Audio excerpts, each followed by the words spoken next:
Episode 2। 5 मई। मुझे अवश्य ही नींद आ गई होगी, क्योंकि यदि मैं पूरी तरह जाग रहा होता तो ऐसे अद्भुत स्थान के पास आने को अवश्य ही महसूस करता।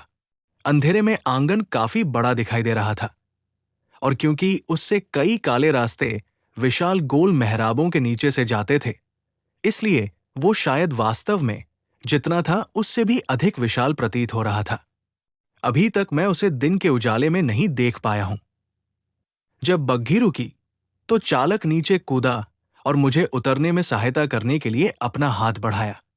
एक बार फिर मैं उसकी असाधारण शक्ति को नजरअंदाज नहीं कर सका। उसका हाथ सचमुच लोहे की शिकंजे जैसा था, जो अगर चाहता तो मेरी हथेली को कुचल सकता था।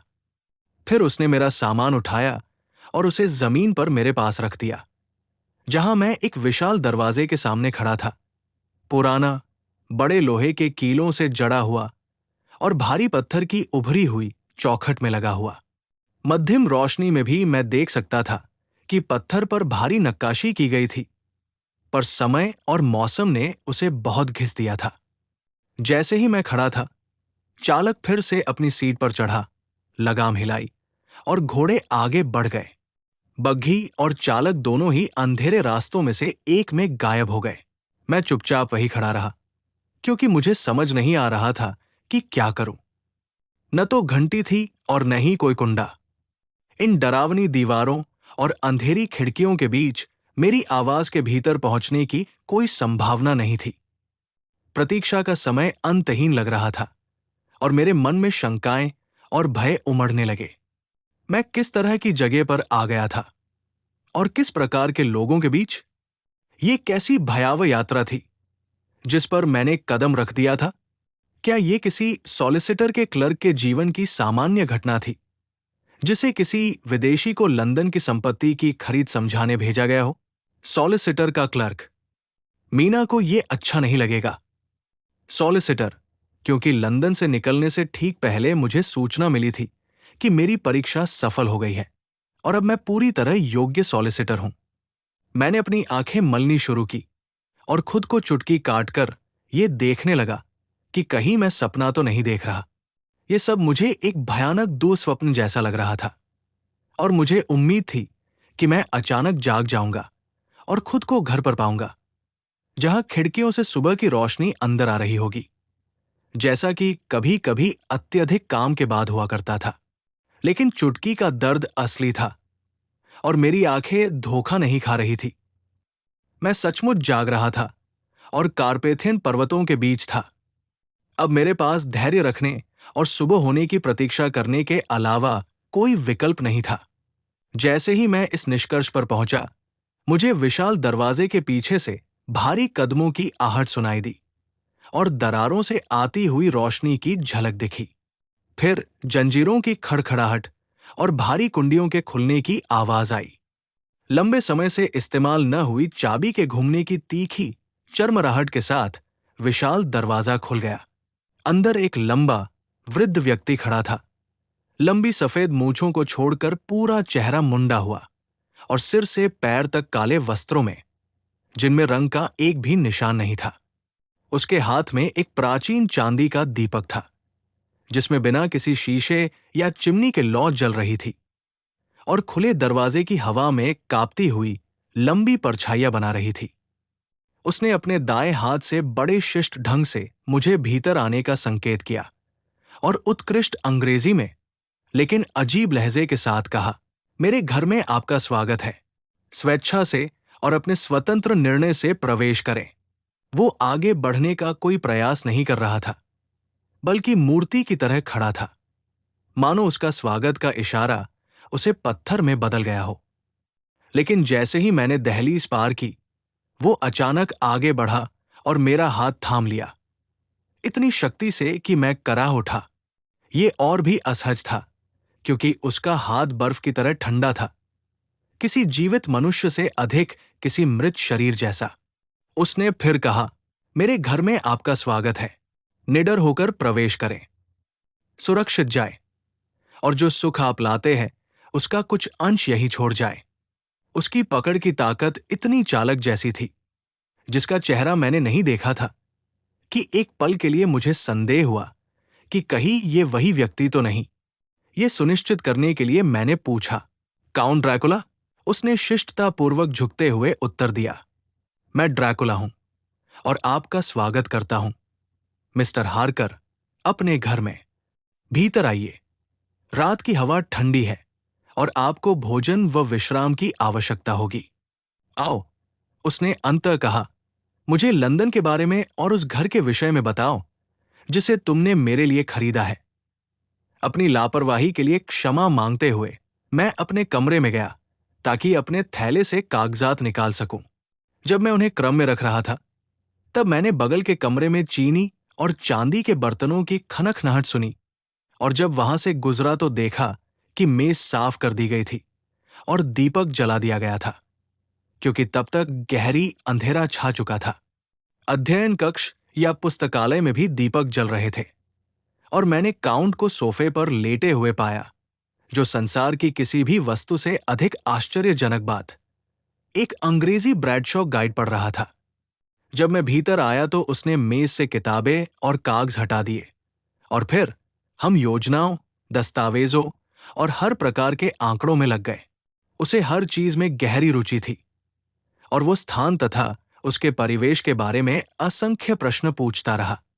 स्पष्ट था कि उसने पहले ही उस इलाके के विषय में जितना संभव हो सकता था सब अध्ययन कर लिया था, क्योंकि अंत में वो मुझसे कहीं अधिक जानता प्रतीत हुआ। जब मैंने ये टिप्पणी की तो उसने उत्तर दिया, हाँ मेरे मित्र, क्या ये आवश्यक नहीं है? जब मैं वहां जाऊंगा तो बिल्कुल अकेला रहूंगा, और मेरा मित्र हार्कर जोनाथन नहीं, क्षमा करना, मैं अपने देश की आदत में तुम्हारा उपनाम पहले रख देता हूं। मेरा मित्र जोनाथन हार्कर मेरे साथ नहीं होगा कि मुझे सुधार सके और सहायता दे सके। वो एक्सेटर में होगा, मीलों दूर, संभवतः कानून के कागजों पर काम करता हुआ, मेरे दूसरे मित्र पीटर हॉकिंस के साथ। तो हमने परफ्लीट स्थित संपत्ति की खरीद का काम पूरी तरह से निपटाया। जब मैंने उसे तथ्य बताए, आवश्यक कागजों पर उसके हस्ताक्षर ले लिए और उन्हें मिस्टर हॉकिंस को भेजने के लिए एक पत्र लिख लिया, तब उसने मुझसे पूछा कि मुझे इतना उपयुक्त स्थान कैसे मिला। मैंने उसे वे नोट्स पढ़कर सुनाए जो मैंने उस समय बनाए थे और जिन्हें मैं यहां लिख रहा हूं। परफ्लीट में एक उपमार्ग पर मुझे ठीक वैसा ही स्थान मिला जैसा आवश्यक प्रतीत होता था, और जहां एक जर्जर सा बोर्ड लगा था कि ये स्थान बिक्री के लिए है। ये एक ऊंची, प्राचीन संरचना वाली दीवार से घिरा था, भारी पत्थरों से बनी हुई और कई वर्षों से जिसकी मरम्मत नहीं हुई थी। बंद फाटक भारी पुराने ओक और लोहे के थे, जो पूरी तरह जंग खा चुके थे। इस संपत्ति को कारफैक्स कहा जाता है, निस्संदेह पुराने क्वात्र-फेस का विकृत रूप, क्योंकि ये घर 4 दिशाओं के अनुसार 4 ओर से बना है। इसमें कुल मिलाकर लगभग 20 एकड़ भूमि है, जो चारों ओर से ऊपर वर्णित ठोस पत्थर की दीवार से घिरी हुई है। इसमें अनेक पेड़ हैं, जो कुछ स्थानों पर इसे उदास बना देते हैं, और एक गहरा, अंधेरा सा तालाब या छोटी झील है, जो स्पष्टतः झरनों से भरी जाती है, क्योंकि उसका जल स्वच्छ है और एक अच्छी खासी धारा के रूप में आगे बह जाता है। घर बहुत बड़ा है और विभिन्न कालों का बना हुआ है। मैं कहूंगा कि मध्ययुगीन समय तक पीछे जाता है, क्योंकि इसका एक भाग अत्यंत मोटे पत्थरों से बना है, जिसमें ऊपर की ओर केवल कुछ ही खिड़कियां हैं, जो लोहे की मोटी सलाखों से जड़ी है। ये किसी दुर्ग के भाग जैसा प्रतीत होता है और एक पुराने चैपल या गिरजाघर के निकट स्थित है। मैं उसमें प्रवेश नहीं कर सका, क्योंकि घर से उस तक जाने वाले दरवाजे की चाबी मेरे पास नहीं थी, पर मैंने अपने कोडक से विभिन्न कोणों से उसके दृश्य ले लिए हैं। घर में बाद में जोड़ किए गए हैं, पर बहुत बिखरे और अव्यवस्थित ढंग से, और मैं केवल अनुमान ही लगा सकता हूं कि ये कितनी जमीन पर फैला होगा, जो निश्चित ही बहुत अधिक है। आसपास बहुत कम घर हैं। उनमें से एक बहुत बड़ा घर है, जिसे हाल ही में विस्तारित कर निजी पागल खाने में बदल दिया गया है, परंतु वो इस संपत्ति से दिखाई नहीं देता। जब मैंने पढ़ना समाप्त किया तो उसने कहा, मुझे प्रसन्नता है कि ये पुराना और विशाल है। मैं स्वयं भी एक प्राचीन वंश से हूं और किसी नए घर में रहना मुझे मार डालेगा। कोई घर एक दिन में रहने योग्य नहीं बनता, और फिर भी एक शताब्दी बनाने में कितने ही कम दिन लगते हैं। मुझे ये जानकर भी आनंद है कि वहां एक प्राचीन चैपल है। हम ट्रांसिल्वेनियाई कुलीन ये नहीं चाहते कि हमारी हड्डियां साधारण मृतकों के बीच पड़ी हों। मैं न तो हंसी खुशी खोजता हूं, न उल्लास, न उस चमकीली कामुक धूप और चमकते जल को जो युवाओं और प्रसन्न चित्तों को भाते हैं। मैं अब युवा नहीं रहा, और मेरा हृदय मृतकों के लिए वर्षों के शोक से थका हुआ आनंद के लिए अनुकूल नहीं रहा। इसके अतिरिक्त मेरे किले की दीवारें टूटी हुई है, छायाएं बहुत है, और ठंडी हवा टूटे हुए बुर्जों और झरोखों से होकर बहती है। मुझे छाया और अंधेरा प्रिय है, और जब संभव हो मैं अपने विचारों के साथ अकेला रहना चाहता हूं। किसी प्रकार उसके शब्द और उसका रूप एक दूसरे से मेल नहीं खाते थे, या शायद उसके चेहरे की बनावट ही ऐसी थी कि उसकी मुस्कान दुष्ट और शनिसदृश प्रतीत होती थी। कुछ देर बाद एक बहाने से वो मुझे छोड़कर चला गया और मुझसे अपने कागज समेटने को कहा। वो काफी देर तक बाहर रहा और मैं आसपास की कुछ किताबें देखने लगा। उनमें से एक एटलस था, जो स्वाभाविक रूप से इंग्लैंड के पृष्ठ पर खुला हुआ था, मानो वो नक्शा बहुत अधिक उपयोग में रहा हो। उसे ध्यान से देखने पर मैंने कुछ स्थानों पर छोटे छोटे वृत्त चिन्हित पाए, और जांच करने पर देखा कि उनमें से एक लंदन के पास पूर्व दिशा में था, स्पष्टतः वही जहां उसकी नई संपत्ति स्थित थी। अन्य दो एक्सेटर और यॉर्कशायर तट पर विडबी थे। लगभग 1 घंटे बाद काउंट लौटा। आहा, उसने कहा, अभी किताबों में लगे हो? अच्छा है, पर तुम सदा काम नहीं कर सकते। आओ, मुझे सूचना मिली है कि तुम्हारा रात्रि भोज तैयार है। उसने मेरा हाथ लिया और हम बगल के कमरे में गए, जहां मैंने मेज पर उत्कृष्ट भोजन सजा हुआ पाया। काउंट ने फिर स्वयं को क्षमा करते हुए कहा कि वो घर से बाहर भोजन कर चुका है, पर वो पिछली रात की भांति मेरे साथ बैठा रहा और मैं खाते समय उससे बातचीत करता रहा। भोजन के बाद मैंने धूम्रपान किया और काउंट मेरे साथ बना रहा, घंटों तक हर संभव विषय पर बातें करता और प्रश्न पूछता रहा। मुझे अनुभव हुआ कि काफी देर हो चुकी है, पर मैंने कुछ नहीं कहा, क्योंकि मैं अपने मेजबान की इच्छाओं का हर प्रकार से सम्मान करना चाहता था। मुझे नींद नहीं आ रही थी, क्योंकि कल की लंबी नींद ने मुझे सशक्त कर दिया था, पर मैं उस सिहरन को महसूस किए बिना न रह सका जो भोर के आगमन पर होती है, मानो ज्वार के मोड़ जैसा। कहते हैं कि मृत्यु के निकट लोग प्राय भोर के परिवर्तन पर या ज्वार के मोड़ पर मरते हैं। जिसने भी थका हुआ, अपने स्थान से बंधा सा वायुमंडल के इस परिवर्तन को अनुभव किया हो, वो इस पर विश्वास कर सकता है। अचानक हमने मुर्गे की बांग सुनी, जो स्वच्छ प्रातः वायु में अस्वाभाविक तीव्रता से गूंज उठी।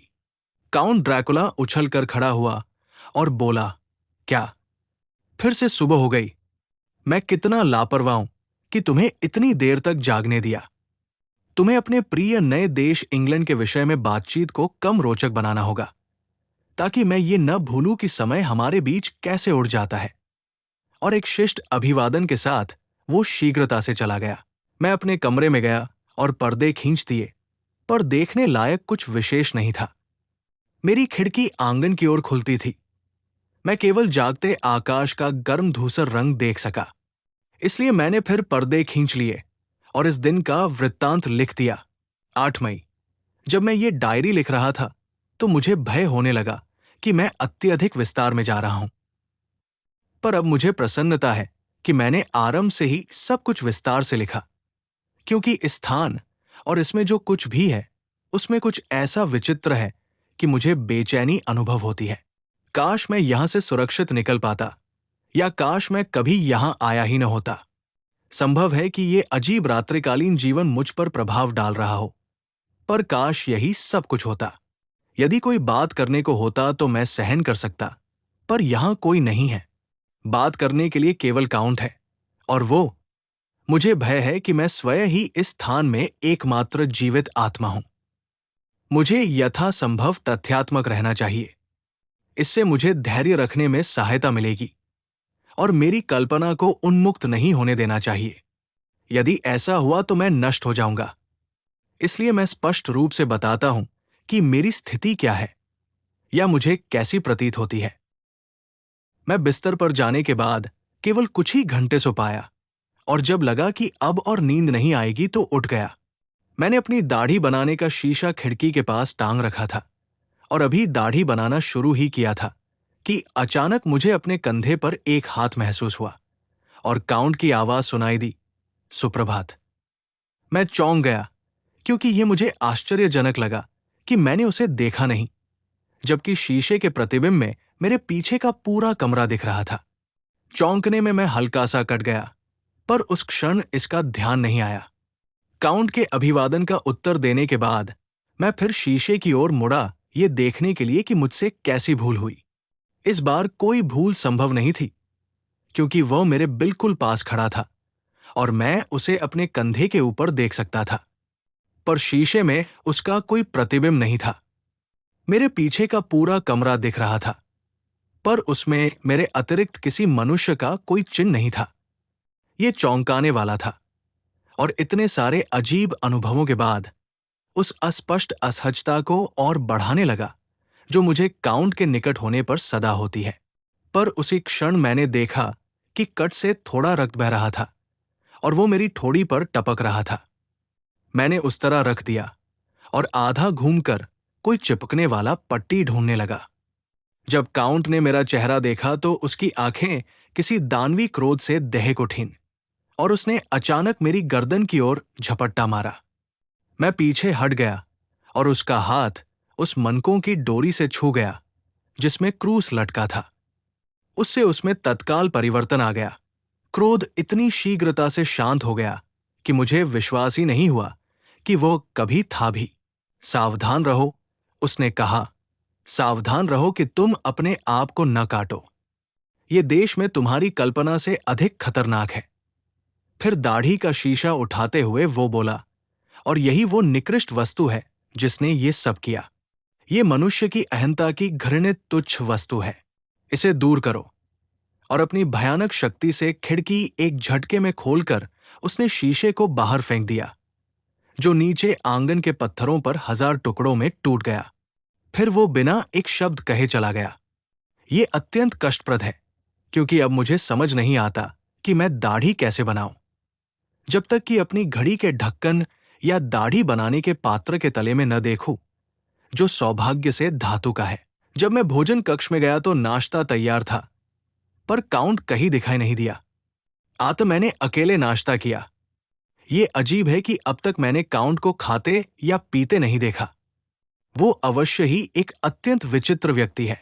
नाश्ते के बाद मैंने किले का थोड़ा अन्वेषण किया। मैं सीढ़ियों से बाहर गया और दक्षिण की ओर मुख वाला एक कक्ष पाया। दृश्य अत्यंत भव्य था और जहां मैं खड़ा था वहां से उसे देखने का पूरा अवसर था। किला एक भयावह खड़ी चट्टान के बिल्कुल किनारे स्थित है। खिड़की से गिरा पत्थर बिना कहीं छुए 1000 फुट नीचे गिर जाएगा। जहां तक दृष्टि जाती है, हरे पेड़ों की एक समुद्र सी छतरी फैली है और कहीं कहीं गहरी दरारें हैं जहां खाइयां है। इधर उधर चांदी जैसी धारियां है, जहां नदियां गहरे वंकटावों में बल खाती हुई बहती है। पर मेरे हृदय में सौंदर्य का वर्णन करने का उत्साह नहीं है, क्योंकि दृश्य देखने के बाद मैंने और अन्वेषण किया। दरवाजे, दरवाजे, हर ओर दरवाजे, और सब बंद और कुंडियों से जड़े हुए। किले की दीवारों की खिड़कियों के अतिरिक्त कहीं भी बाहर निकलने का कोई मार्ग नहीं है। ये किला एक वास्तविक कारागार है और मैं एक कैदी हूं। ये थी आज की कहानी। आगे की एपिसोड देखने के लिए बने रहिए फ्यूचरलेंस के साथ।